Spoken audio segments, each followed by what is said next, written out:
찬송가 510장 찬송하십시다. 510장.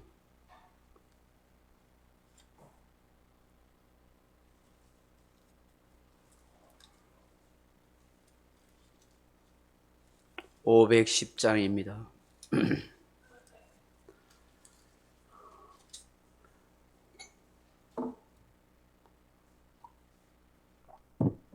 하나님의 진리 등대 길이 빛나니 우리들도 등대되어 주의 사랑 비추세. 우리 작은 불을 켜서 험한 바다 비추세. 물에 빠져 헤매느니 건져내어 살리세. 죄의 밤은 깊어가고 성난 물결 설렌다.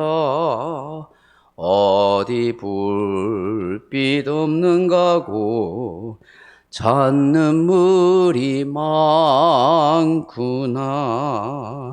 우리 작은 불을 켜서 험한 바다 비추세. 물에 빠져 헤매느니 건져내어 살리세. 너의 등불 돋우어라. 거친 바다 비춰라. 빛을 찾아 헤매느니 생명새 은혜 건져라. 우리 작은 불을 켜서 험한 바다 비추세. 물에 빠져 헤매느니 건져내어 살리세. 아멘. 하나님 말씀 요한복음 1장 15절로 16절 말씀 같이 읽겠습니다.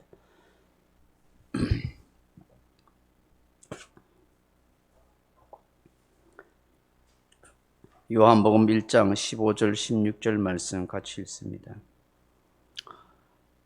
요한이 그에 대하여 정언하여 외쳐 이르되 내가 전에 말하기를 내 뒤에 오시는 이가 나보다 앞선 것은 나보다 먼저 계심이라 한 것이 이 사람을 가리킴이라 하니라. 우리가 다 그의 충만한 데서 받으니 은혜 위에 은혜로라. 아멘. 사랑하는 성도 여러분, 사람은 무엇을 말하고 무엇에 평소에 관심이 있는가에 따라서 그 사람의 됨됨이나 그 사람이 살아가는 목적을 알게 됩니다.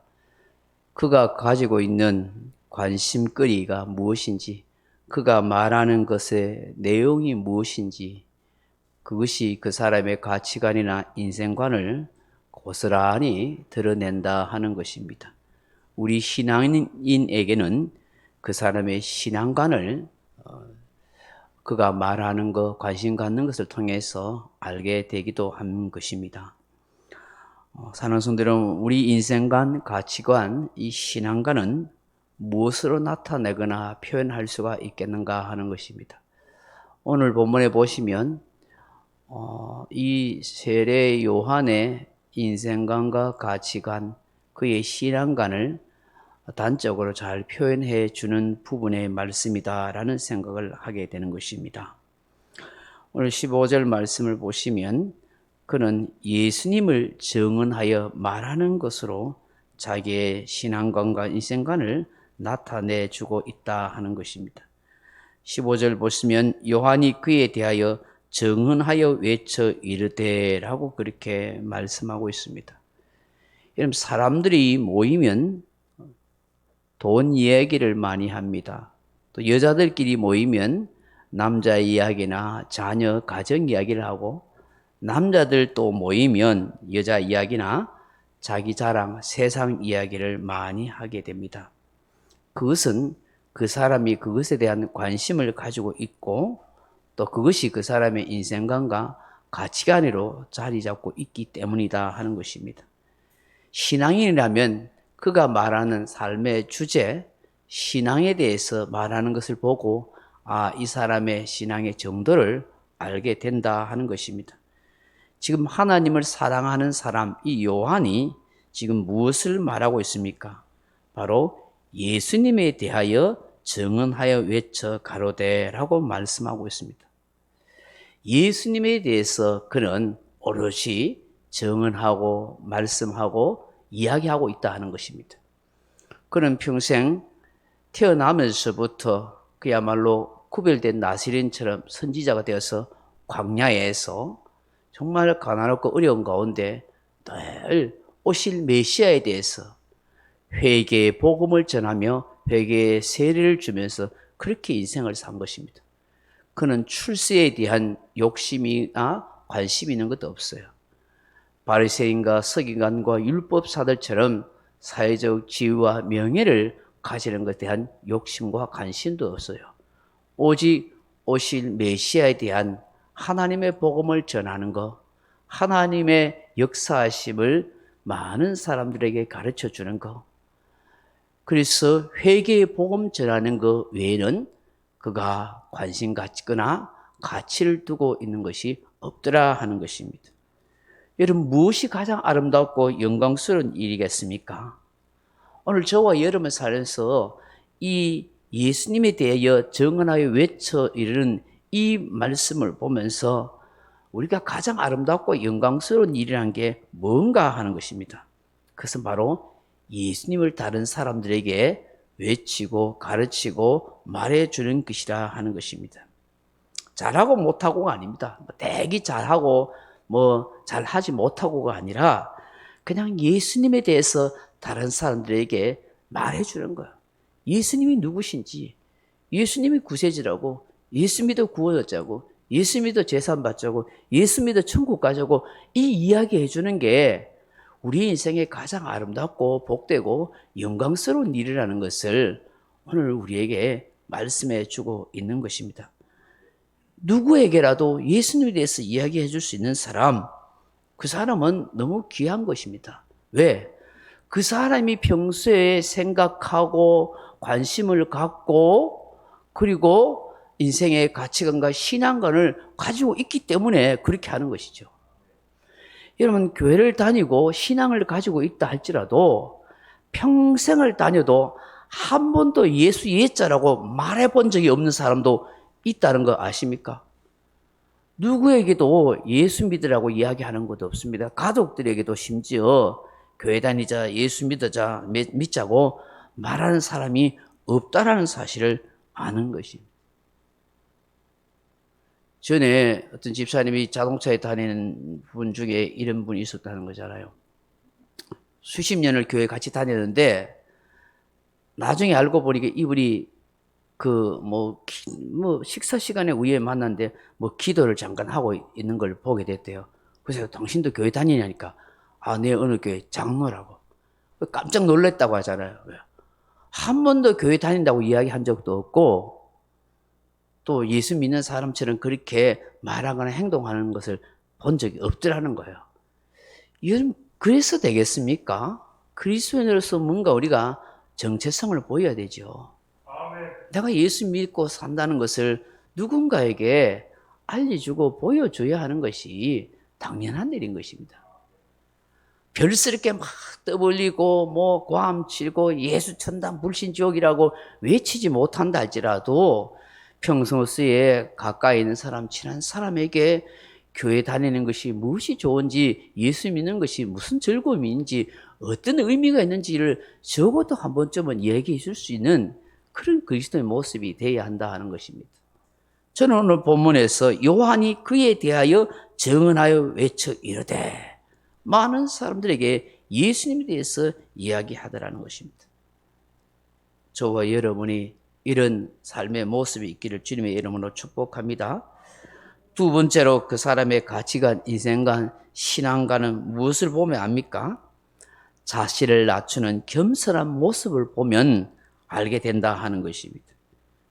15절 말씀 보십시오. 요한이 그에 대하여 정언하여 외치르되 내가 전에 말하기를 내 뒤에 오시는 이가 나보다 앞선 것은 나보다 먼저 계심이라 한 것이 이 사람을 가리킴이라 하니라. 아멘. 실제적으로 세례 요한이 한 6개월 이상 예수님보다 먼저 나섰습니다. 그럼에도 불구하고 세례 요한은 철저히 자신은 감추고 자신은 낮추고 예수님을 항상 앞세우고 예수님을 드러내고 예수님을 높이는 그런 신앙관과 삶의 자세를 가지고 있더라는 것입니다. 사람의 됨됨이가 늘 중요하다고 우리는 그렇게 강조해서 말하지 않습니까? 사람의 됨됨이란 것은 그 사람의 성품을 말하는 것입니다. 더 나아가서 그 사람의 신앙을 보여준다라고 그렇게 말할 수가 있는 것입니다. 우리가 요한을 위대한 신앙인으로 그렇게 부르는 까닭이 뭐겠습니까? 철저하게 자신을 낮추고 주님만을 높이는 그런 신앙적 자세를 가지고 있다 하는 것입니다. 예수님이 항상 세례 요한은 먼저였습니다. 그래서 예수님의 심들매 풀기도 나는 감당치 못하겠노라 라고 말했고 예수님은 흥해하고 나는 쇠하여야 하리라. 여러분 언제나 우리는 이런 자세에 대해 예수님은 흥해야 되고 나는 쇠해야 된다. 예수님은 별로 아니고 내가 잘 돼야 된다. 이런 의식 가지면 안 돼요. 항상 예수님은 흥해야 되고 나는 쇠해야 된다. 나는 부족하고 못돼도 잘 안 돼도 된다. 예수님은 잘 되면 된다. 여러분 이게 얼마나 좋은 정신이에요. 나는 좀 모자라도 되고 교회가 잘 되면 좋다. 여러분 이게 바른 정신이지요. 교회야 뭐 망하든지 말든지 죽든지 말든지 나는 모르겠다. 내만 잘 되면 되지. 얘는 옳은 신앙 자세가 아니죠. 항상 하나님이 영광 받으시고 예수님이 높임 받으시고 나는 몰라줘도 된다. 나는 감추고 숨겨두고 낮추는 겸손한 이런 정신이 너무너무 귀한 것이죠. 이런 요한이었기 때문에 예수님께서 여자에게서 난 자 중에서 요한보다 위대한 사람은 없다라고 그렇게 칭찬하시지 않습니까? 그는 정말 참 선지자요. 그는 참 하나님의 사람이었습니다. 그는 정말 광야에 외치는 자의 소리였던 것입니다. 그 사명을 잘 감당했습니다. 언제나 주님 앞에서 자신을 낮추고 감추고 겸손할 줄 아는 그런 지혜롭고 복된 성도가 다 될 수 있기를 바랍니다. 마지막으로 그 사람의 가치관과 인생관과 신앙과는 무엇으로 알게 됩니까? 3절 말씀, 16절 말씀 같이 읽어보시죠. 우리가 다 그의 충만한 데서 받으니 은혜 위에 은혜로라 하십니다. 무엇을 많이 추구하고 사는가에 달려있다 하는 것입니다. 우리가 다 그의 충만한 데서 받는다고 하십니다. 이게 충만하다 하는 말이 플레로마 하는 말인데 차고 넘치는 분량 이런 뜻을 가지고 있습니다. 그리스도의 충만하신 은혜가 차고 넘쳐서 성도에게 미친다 하는 뜻입니다. 우리 성도는 은혜 위에 은혜가 흘러 넘치도록 사모해야 합니다. 그것이 내 영이 사는 것이고 더할 수 없는 즐거움과 영광 가운데 사는 비결인 것입니다. 시편 기자는 잘 이런 걸 갈망하지 않습니까? 시편 42편 1절에 보면 하나님이여 사슴이 시냇물 찾기에 갈급한 같이 내 영혼이 주를 찾기에 갈급하나이다. 내 영혼이 하나님 곧 살아계신 하나님을 갈망하나니 내가 어느 때에 나아가서 하나님의 얼굴을 배울고. 하나님은 늘 갈망해야 되는 거예요. 예수님이 내 안에 충만하고 흘러넘치도록 주의 은혜 위에 은혜가 내 가슴속에 흘러넘치도록 그렇게 사모해야 되는 거예요. 우리 예수님은 날마다 우리에게 충만한 은혜 주시기를 원하시는 분이십니다.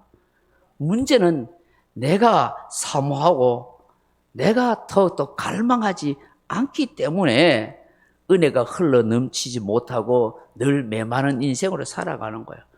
은혜를 갈망하면요, 새벽이 밤이고요, 기도의 자리 나와요. 수시로 주님 앞에 주님을 찾고 주의 얼굴을 구하고 주를 갈망하고 말씀을 사모해서 주의 뜻을 헤아리려고 그렇게 하는 거예요. 은혜를 갈망하고 사모하지 않는 사람은 기도할 이유도 없고 성경 읽을 까닭도 없고 수요 예배고 금요 기도회고 올 까닭도 없는 거예요. 그냥 내 하고 싶은 대로 마음대로 바쁘게 정신없이 사는 거예요. 겨우 주일날 교회 한번 나오면 그나마 다행인 거예요. 여러분, 그런 상태에서 어떻게 우리가 영적으로 은혜를 충만함이 받으며 그 은혜에 은혜가 넘치는 그런 삶을 살아갈 수가 있겠습니까? 우리 예수님은 정말 은혜를 충만하게 내려주시기를 원하고 은혜 위에 은혜로 그렇게 역사해 주시기를 원하는데 우리가 갈망하고 사모하지 않는데 어떻게 받을 수 있어요? 그릇을 엎어놓고 어떻게 물을 받을 수가 있고 비를 받을 수가 있겠습니까? 무엇을 많이 추구하고 있는가에 따라서 그 사람의 인생관과 가치관이 있는 거예요. 늘 돈에 관심이 있고 막 세상에 관심이 많은 사람은 은혜 받을 여력이 없는 거예요. 할렐루야. 오늘 이 새벽에 주시는 이 말씀들을 묵상하면서 주여, 항상 어디에서 어느 때든지 예수님을 말하고 전하는 사람으로 살게 하여 주옵소서. 주여, 늘 주님 앞에 겸손하게 하시고 주님을 앞세우고 주님을 높이는 사람 되게 해 주옵소서. 주여, 은혜 위에 은혜로 충만하게 하소서. 사슴이 시냇물 찾기에 갈급한 같이 내 영혼이 늘 주를 갈망하게 하옵소서. 그렇게 기도하는 저와 여러분 되기를 주님의 이름으로 축원합니다. 명령과 선포합니다. 1. 나는 주님의 은혜로 모든 일에 날마다 점점 더 좋아지고 있다. 나는 오늘부터 다른 사람을 비난 원망하거나 비판 판단 정죄하지 않겠습니다. 나는 하나님 다음으로 나를 사랑한다. 나는 나를 사랑한다. 교만은 독약이다. 그 어떤 경우에도 감사합니다. 나는 내 안에 살아계신 예수님 때문에 행복하다. 있을지어다. 그대로 되니라. 좋았더라. 아멘.